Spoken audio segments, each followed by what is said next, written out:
Welcome to 101. I'm Greg Bassett from the Salisbury Independent newspaper. It's a big day here at PAC 14. We have our top law enforcement official in the House, State's Attorney Jamie Dykes. Welcome, Jamie. Good morning. Thanks for having me. So lots going on in your office. You had some murder convictions recently. You want to tell me about that? Sure. A couple weeks ago, a homicide that happened in April of 2020. One of the 5 co-defendants went to trial. We got a second-degree murder conviction along with other related offenses after a 4-day trial. And I don't mean to sound gleeful about it, but it's always great when justice is being served, it seems. It is, right? Accountability is a big part of keeping our community safe, and people who are willing to engage in homicide should certainly be held accountable. How is crime in our community right now? What are you seeing in terms of trends? A large part of our violent crime is driven by drug activity, right? The illegal drug trade. Unfortunately, that is what we're seeing in the last 6 months. We've had 3 juveniles who have been shot. Thank goodness they've all lived. None of those have been a homicide, but there is no shortage of violence in Wicomico. The gun crimes are certainly significant. The legislature did some work on some gun stuff. I don't understand this ghost guns thing. Can you explain that to me? So ghost guns they essentially don't have a serial number. You can order, as I understand it, order parts of guns and assemble them. So that has been made unlawful, the simple possession. Gotcha. And the guns, and whether they work or not, are an essential part of the prosecution. Yes, that's for violations. I'm getting too technical. You might want to add that. But under the criminal law article, operability isn't a requirement, but under the public safety article, it is. So it's a technical sort of. Gotcha. Certainly the stuff with the opioids and all that in the community, we kind of maybe took our eye off of it a little bit, at least in terms of being spectators during the pandemic. But that problem still exists, and it's still something that's going to be tackled all the time. Indeed it is. We had our first responder dinner in the counties to recognize those who have, helped the effort a great deal. We had that last night at the Civic Center, so that was well attended. The county executive, Lori Brewster, and I, along with law enforcement heads, are hosting a law enforcement essentially sort of summit, brainstorming session, how we can sort of reorient and get back to those issues that COVID distracted us from, quite frankly. Right. And the opioids lead to all this stuff with shoplifting and other, certainly like social kind of crimes. Yes, it's most of the crime in our community is driven by the drug trade. It is that simple, whether it is petty offenses, shopliftings, burglaries in the second degree and that sort of thing, or whether it's our violent crime. Now, Sheriff Mike Lewis has said you can't arrest your way to success on the opioid issue. So what do you think is the solution? We didn't get this way overnight, right? There is a huge mental health component that needs to be addressed, right? But that is a long-term, a big picture issue. As to those who are committing violent crime, whether it's involved in the drug trade or not, they will be held accountable in Wicomico. So we cannot arrest our way out of it. And for low-level users, that's one thing, right? But for people who are dealing, especially with guns, they will be held accountable to the extent possible. The Maryland legislature, again, did something with marijuana this last term. It's going to go on the referendum somehow. You had a marijuana bill that you took to the county council with the sheriff because there's this issue of people who have the medical cards. Mm-hmm. They're allowed to smoke marijuana, but they're smoking it while they're driving and in public. So talk to me about that challenge. So every year with the legislature, that changes, right? And it'll be interesting to see what happens on the ballot in November. We are having to hone sort of our response to those things as case law and the legislature changes things. What I can say is that a vast number of guns that we get off the street in Wicomico County come from traffic stops where odor of marijuana is the reason, the probable cause for the search. And I want less guns off the street. Right. So, I know in Ocean City it's been an issue. So the police officers will be on the boardwalk. Mm-hmm. Some people are smoking marijuana. They arrest them. then the officer's off the beat for 3 hours or so while they're processing this person, for committing a crime. And then things go wrong on the boardwalk when there's no officers there. So they would prefer maybe not to have to enforce that. So is marijuana like a distraction in terms of enforcing the law? I don't think it's a distraction. I will tell you that I don't want to walk on the street or in the park and be subjected to the odor, and quite frankly, getting, most of us, a lot of us have jobs that would be at risk if we tested positive for marijuana. Right. It is, in the same way, it's my opinion, it should be treated the same way as alcohol, right? It's to the extent possible, right? And it's more onerous for the general public, I would think, right, than alcohol, in that you can be near somebody and be offended and affected by it. Certainly, we don't want our children having that experience. It's just like low class to me to be doing that in public. No. Even drinking in public. Right. I don't disagree. Yeah. I don't disagree at all. But what happens in Annapolis, we end up feeling the effects of. So it won't be like if this thing passes and there's more recreational marijuana use, it won't be a relief to you as a law enforcement person to have to deal with that. No, it won't. I am not opposed to the medicinal use of marijuana. I think there are lots of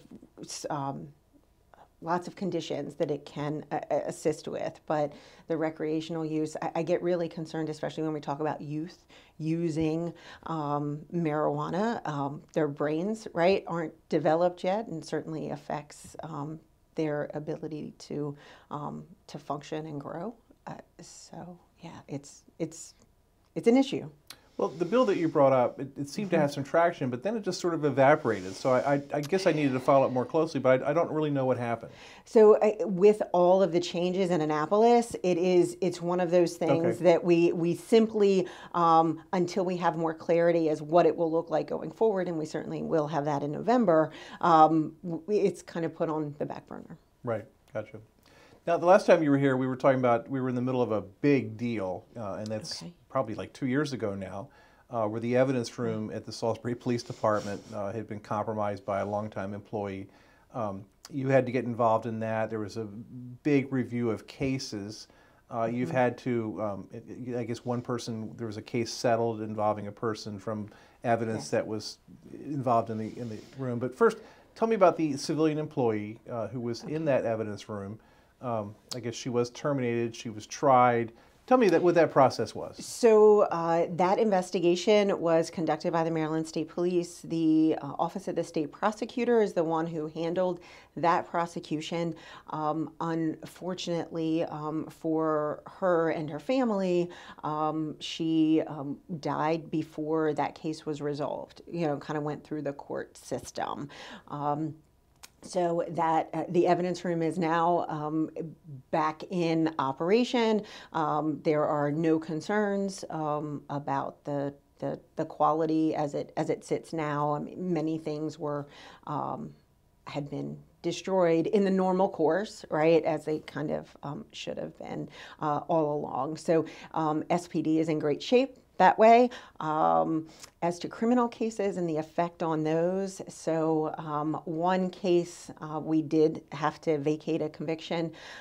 We were in a position to retry that individual, but that was ended up being unnecessary as he entered a plea consistent with what the original offer was in his case. It wasn't like he got off or anything by any means, yes. No. So, and then there are other cases that are still in the pipeline that will to be continued, so to speak. Now, when this happened, you had to go to the county council and ask for a lot of money because you need to hire attorneys to do these investigations. Where does that stand? How's that going? So we have our prosecution integrity unit, which is 1.5 attorneys and an investigator, and they are the work that they're doing in establishing policies and protocols to elevate the quality of service that our office provides it's it's really untold in a smaller jurisdiction like we are. So I'm grateful that for the county executive and council's approval, and we have many policies established. And then the other focus is on training not only my personnel but law enforcement personnel that operate in the county, so we're all doing it better. Right. One of the numbers was that it might be like 6,000 cases that needed to be reviewed. Were that many cases reviewed, or it was in upwards of 600 okay. That disclosures were provided. Okay. So there are far less than that. I would say it's under 75 at this point that are sort of open and to be continued, right, so to speak. So no, it wasn't. There were 88,000 some odd pieces of evidence or property in the property room, but not 6,000 cases. Okay. So. But just the idea that you have to hire someone to go through and review all these cases rather than fighting crime in this looking backward scenario. Now you want to equal justice for people who have been convicted. You want to make sure that everything was conducted correctly, but it just seems like kind of a burden that was unnecessary.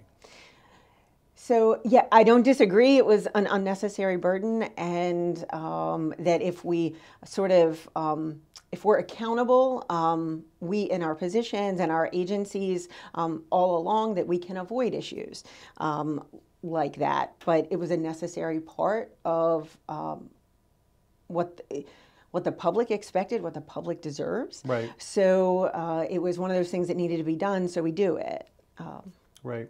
Now, at the same time, there was another situation where there was an assistant state's attorney. There was some issues with some Salisbury police officers. How was all that resolved? That employee is no longer with our office, so appropriate steps were made, but that's all I can say about that. But there was some disciplinary stuff within the city police, which is not your jurisdiction exactly. Yes. So yes, and I'm not at liberty to, Sure. I don't think it's appropriate for me to talk about that, but yes, there were, my office has met our obligation and will meet our obligation going forward based on all the information we have.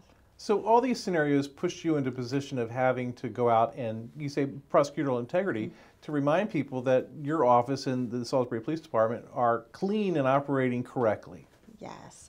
So part of my mission in 2022 is to let the public know what we are doing, because if they know and their questions are answered, I believe that they will have great confidence in the end product, because if we don't have the public's confidence, we don't have much. But we are, I've got an incredible staff who are all committed to doing the right thing for the right reason every day. And that's what's required of prosecutors. How are you able to measure whether the public's confidence is rising? I don't really even know how to do that. I'm not sure that we can. I mean, I take a lot from conversations I have with people on the street that I'm able to answer questions. I'll tell you that we did a 3-session sort of training, a prosecution for the public for the NAACP. There were 5 members that we sat for 3 consecutive Tuesday nights for a few hours, and we kind of presented right from start to finish how a case is prosecuted and answered their questions and concerns, and we made a lot of headway, and we're hoping to do more of that. So I don't know how we measure that. I'm not sure it's necessary to measure it in a quantitative way. But I hope that people know if they have questions or concerns that we have an open door, right? And that if there's a way that we can work together to kind of get the message out and people can understand the process more, that we're open to doing that. It must be hard, because being an assistant state's attorney, I can't imagine a harder job. The pay is not great compared to what other lawyers make in the private sector. So I guess it's more of a calling, but how can you retain employees? I would think it would be really hard to keep people, excited to do their jobs in a position like that. You're singing, you're singing my song, Greg. It's, it is a calling, right? And people that are in this for the right reason, most of us are lifers, right? Most of us know that this is what we want to do. I think that being associated with an organization that has high standards, that is willing to hold everyone accountable, and elevate those standards. I think that there is a pride in that that serves us well, and I think that's the only reason we retain people, quite frankly, is Right. the fact that it's a calling, and they're really proud to do what they do every day. Right. Is turnover an issue, or is bringing in new people all the time, is that an issue? So it is it is an issue in terms of we live where we're located, right? Geographically, we're far away from law schools, Right. and there's a sense in some circles that people don't want to work in the way, right? Like Right. when you grew up or when I grew up. I really don't have that issue in terms of my staff. They're all committed in the same way. Recruitment is a little bit of a concern. I've always operated at a couple attorneys down.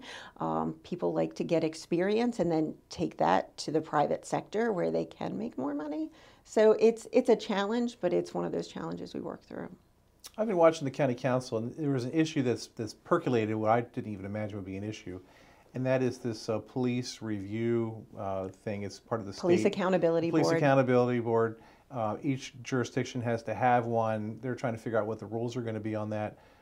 Explain that to me, and are you involved in that? So I am not involved in that process. I will tell you that in the normal course, my office has always reviewed cases involving police misconduct to the extent that it rises to the level of a crime, or it could rise to the level of a crime. So that happens. It happens sort of behind the scenes. It's never been made public unless a police officer gets charged with a crime. So we don't have a role. It's largely the county executive, county council's role for the Police Accountability Board.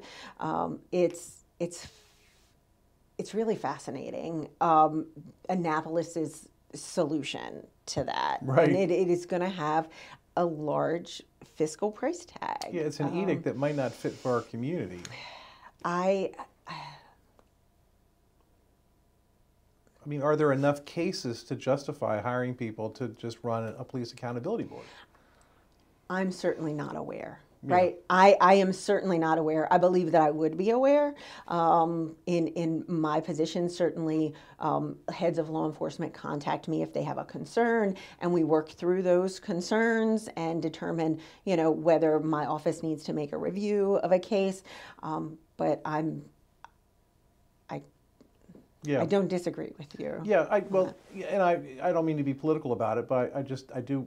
One of the ideas is that by creating the board, it will entice people to maybe file complaints who didn't think anything would happen before, that they would file now because there is a process. So I get that, but as a reporter guy who's supposed to be keeping an eye on these people, the big cases I remember, the biggest one was the McDonald's situation back in whatever it was, 1998, where. I'm not sure you were even born yet. So no, I was definitely born. I was definitely born then. I'm in my first year of college. But there was an issue with that old West Side McDonald's where some police officers hit somebody with a car, and it really seemed like the police had done the wrong thing. So there was a lot of back and forth about that. There were some marches in the community, and that's the first time I remember focus on police conduct in a really negative way. But it seemed like the community did the right thing and got through it. And there's been some minor things since then involving police officers, but I don't remember any big cases where I was like, oh, that police officer did something really bad. Yeah, I will tell you it's not my experience, right? It's I do receive on occasion complaints from members of the public about how a certain call was handled or how a traffic stop was handled. And my response to them, because we deal in facts, and the law, is that I'm going to need to know, right, like the date and time of that traffic stop. I'm going to need to know where that traffic stop happened and any other additional information you can give me, like the agency or the police officer's name. And when I ask those questions, I never receive substantive responses Right. back. So my office has always been available for that purpose, and I'm happy to make those inquiries when asked to do so. But there's a certain onus, right, on the person who believes that they were aggrieved. Right, and you have to decide whether there's any there, or they're just, they're afraid of the process and they don't want to be involved. But the Police Accountability Board won't help that because there is a process for that also. Right. Right? Like I'm having trouble seeing the benefit in that way because there is a very established process that was established in Annapolis largely. So yeah, we'll see. We thought the police cameras would solve a lot of the problems where they're wearing their cameras on their person. Your colleague in Worcester County, Chris Heiser, has said with Ocean City, with their officers, so many officers where they engage the public, there's so many cameras out there that she's having to hire a lot of people to review these cameras on a constant basis. And it's really been a burden to her office. Could that happen here? So I will tell you that for the last 8 or 10 years, most agencies operating in Wicomico, we have 9 of them, the vast majority, so the Sheriff's Office, Fruitland PD, Salisbury PD, they all have body-worn cameras and have for, like I said, 8 or 10 years. So the time-consuming part for this office is the disclosure of that information. That's something we adapted to back then. Since then, because back then body-worn cameras were fairly new, since then there have been established standards, not established by any organization, but kind of best practices. So I have asked the council, the county executive, and I believe he included it in his proposal to the council, to begin an evidence review unit. My ask is much smaller. I'd like to get the process tight and established really well before we expand it. But the research indicates that for every 15 body-worn cameras operating in a jurisdiction, you need 1 evidence review technician to review all of that footage. The practice in other places, and it sounds like Chris Heiser is starting down that road, is to review every body-worn camera footage that happens in the jurisdiction, that's a big ask. So it's reviewed all the time, whether anything else. I always thought it would be like they would related to a criminal case. Right, they go get the camera if there was a problem. No, so in our criminal prosecutions here in Wicomico, if there's a criminal case, that video is tagged, so to speak, and then it's provided in discovery in every criminal case. Wow. And that notes another challenge, like with our juries, right? Presenting that, it gives them a real-time view of what happened or the aftermath of what happened. And jurors expect to see that sort of thing these days. Just like the number of experts that we end up calling in criminal cases, given the complexities of science, and is in the homicide we had a couple weeks ago, we called, I think, 5 experts to the stand. So prosecution today looks much different than when I started 15 years ago. Everyone's tired of talking about the pandemic, but I can't think of an industry that's been more affected by the pandemic than yours, because it's so important, like, to make eye contact with someone who's been accused of a crime. When you're prosecuting, judges being able to evaluate people, one-on-one, and all that was completely disrupted. Yeah. It was the challenges were many. The circuit court contracted with the Civic Center, right. And that's where we were doing jury selection. That room was so long, you cannot make an observation. Number one, people had masks on, but you cannot make an observation about, like what somebody has on their T-shirt, what writing, and how that might affect your judgment of them. So thank goodness we are all back to normal now. I think it was 130 jurors that we called in for the homicide, and everyone sat in one courtroom next to each other and didn't wear masks. And it was glorious in the respect that we all need a little level of normalcy. And yeah. Is there a backlog in district court, circuit court? So yes, quite simply, yes. We've not been able to try cases for the better part of a year. It's been a challenge. I think we have 20 pending homicide trials right now. So that's a lot.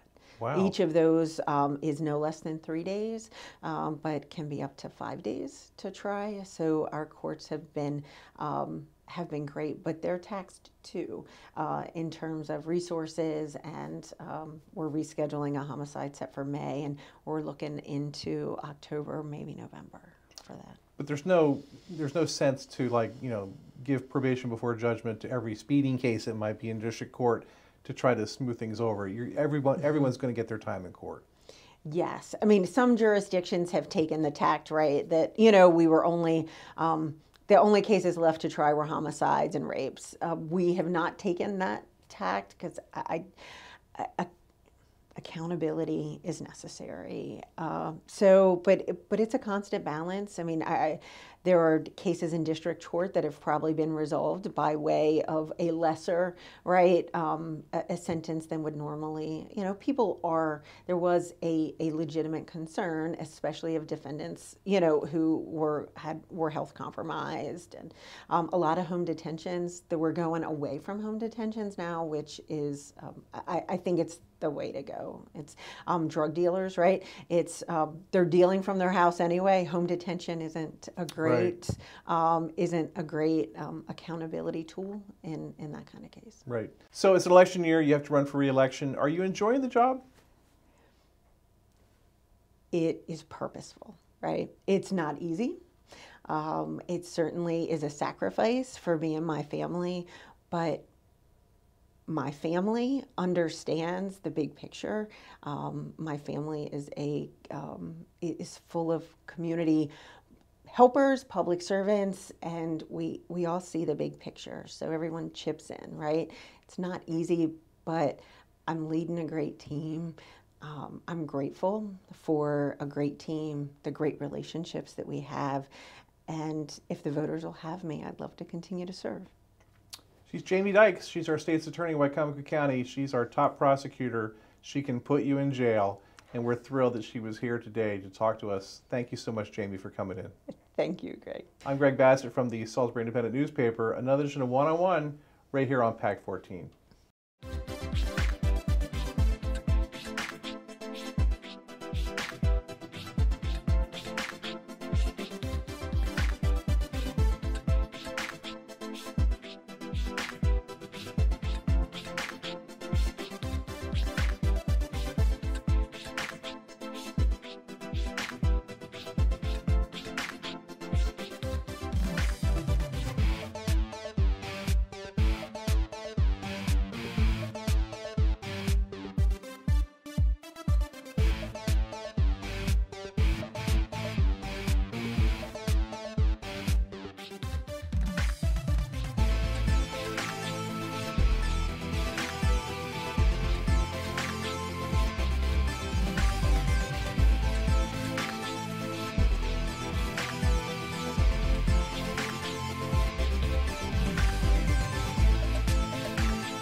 First Shore Federal is proud to support PAC 14 and One-on-One.